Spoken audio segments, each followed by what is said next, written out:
Okay, तो war की tension जैसे ही खत्म हुई, ट्रंप ने एक नया बखेड़ा खड़ा कर दिया है, क्योंकि यहां पर ट्रंप लेकर आ चुके हैं एक बार फिर से टैरिफ्स को एक बार फिर से उन्होंने बाकी देशों पर लागू करना शुरू कर दिया है, जिसकी वजह से बिटकॉइन का प्राइस 5 से 10% तक फ्लक्चुएट होता दिखाई दिया। आज की इस वीडियो में हम bitcoin, alt coin, meme coins और साथ ही साथ ट्रंप की इन नई स्ट्रेटजीज के बारे में बात करने वाले हैं। तो मेक श्योर वीडियो को लास्ट तक देखिए। साथ ही में क्रिप्टो से रिलेटेड इसी तरह के वीडियोस को देखते रहने के लिए चैनल को सब्सक्राइब करना बिल्कुल भी मत भूलिएगा। और आप हमारे टेलीग्राम ग्रुप, इंस्टाग्राम और ट्विटर अकाउंट को ज्वाइन कर सकते हैं, जिसका लिंक आपको नीचे डिस्क्रिप्शन बॉक्स में ही मिल जाएगा।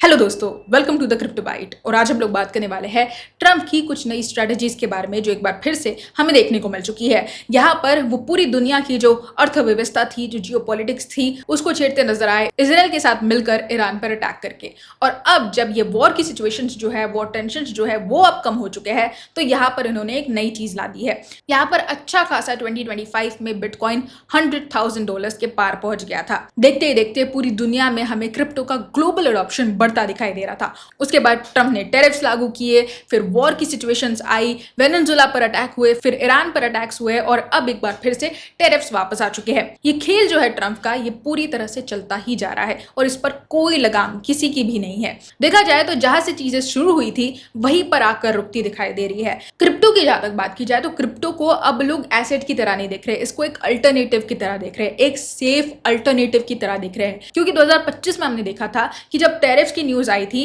तब लोग बॉन्ड्स और गोल्ड में इन्वेस्ट कर रहे थे, लेकिन जब वॉर की सिचुएशंस आने लगी तो खुद वेनेजुएला की जनता भी क्रिप्टो को यूज करने लगी, ईरान तक क्रिप्टो को यूज करने लगा और साथ ही साथ पूरी दुनिया जो है वो क्रिप्टो की तरफ शिफ्ट होती दिखाई दी। तो यहाँ पर जो गोल्ड 2025 में 50% तक पहुंच गया था, अब क्रिप्टो की सिचुएशन वैसी आती दिखाई दे रही है। लेकिन यहाँ पर आप देख सकते हैं एक चीज ये भी हमें देखने को मिली है कि जैसे ये टैरिफ की खबर आई, बिटकॉइन का प्राइस स्लाइटली नीचे आता दिखाई दिया है और यहाँ पर क्रिप्टो अब फेड से ज्यादा ट्रंप के स्टेटमेंट्स पर रिएक्ट करता दिखाई देता है। टैरिफ अनाउंसमेंट के कारण बीटीसी सिर्फ 2 घंटों के अंदर 12% तक गिरता दिखाई दिया। क्रिप्टो रिजर्व अनाउंसमेंट के कारण बीटीसी लगभग 8% तक बढ़ता दिखाई दिया। तो ये जो सारा खेल है, ये ट्रंप के इर्द गिर्द ही चलता दिखाई दे रहा है, ट्रंप के स्टेटमेंट्स पर ही घूमता दिखाई दे रहा है। ट्रंप का एक क्लियर नैरेटिव देखने को मिल रहा है। ट्रंप पूरे दुनिया के करेंसी पैटर्न को ही चेंज करने की कोशिश कर रहा है। एक तरफ ईरान है जो पेट्रो डॉलर सिस्टम को बंद करना चाहता है, दूसरी तरफ ट्रंप है जो डॉलर को ही बंद करने के बारे में सोच रहे हैं। यहाँ पर स्ट्रैटेजिक बिटकॉइन रिजर्व में अगर आप देखेंगे तो ज्यादा से ज्यादा बिटकॉइन वो एक्वायर करते दिखाई दे रहे हैं।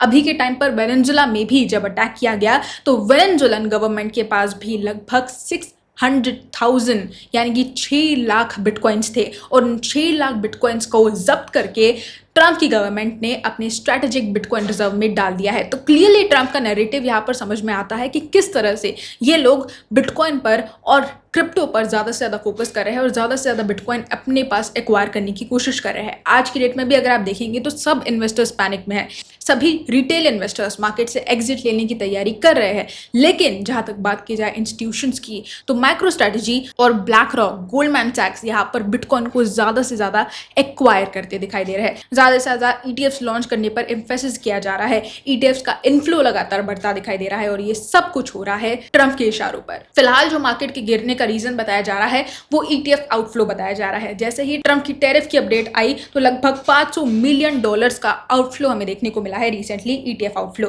रिटेल जो है वो भी मिसिंग है, क्योंकि जो रॉबिनहुड है उसका क्रिप्टो वॉल्यूम लगभग 48% तक नीचे आ चुका है ईयर ऑल। और रेगुलेशन क्लैरिटी की जहां तक बात की जाए तो क्लैरिटी एक्ट अभी तक पास नहीं हुआ है। बिटकॉइन की जहां तक बात की जाए तो बिटकॉइन 2026 में या तो $60,000 भी जा सकता है या फिर $2.5 लाख तक भी जा सकता है। दोनों ही तरह के प्रेडिक्शन यहाँ पर लगाए जा चुके हैं और सबसे शॉकिंग बात यही है कि एक स्टेटमेंट पूरे क्रिप्टो मार्केट को 10% तक हिलाकर रख सकता है। फिलहाल देखा जाए तो टैरिफ की अपडेट के कारण 5-10% की वॉलेटिलिटी हमें देखने को मिली है मार्केट में, लेकिन ओवरऑल जहां तक बात की जाए तो यहाँ पर टैरिफ्स की न्यूज के कारण हमें लॉन्ग रन में थोड़ा अच्छा ही इफेक्ट और थोड़ा पॉजिटिव ही इफेक्ट मार्केट पर देखने को मिलता है। क्लियरली जो वॉर टेंशन है वो फिलहाल कम हो चुके हैं। तो यहाँ पर ये बात अच्छी है कि कहीं ना कहीं जो टेरिफ्स की न्यूज आई है उसके कारण जो ग्लोबल टेंशन है वो शिफ्ट होते दिखाई दिए हैं। दोस्तों यही थी हमारी आज की अपडेट मार्केट की करंट सिचुएशंस को लेकर। होप आपको मेरा ये वीडियो पसंद आया होगा। अगर पसंद आया है तो आप इस वीडियो को लाइक कर सकते हैं। अगर इस तरह के और वीडियोस आप देखते रहना चाहते हैं तो चैनल को जरूर सब्सक्राइब करके रखिए ताकि आपको इसी तरह की अपडेट्स रेगुलर बेसिस पर मिलते रहे। एंड आप हमारे टेलीग्राम ग्रुप, इंस्टाग्राम और ट्विटर अकाउंट को ज्वाइन कर सकते हैं जिसका लिंक आपको नीचे डिस्क्रिप्शन बॉक्स में ही मिल जाएगा। दोस्तों आज के लिए बस इतना ही। कल फिर मिलेंगे क्रिप्टो की नई अपडेट्स के साथ। तब तक के लिए एंजॉय द मार्केट।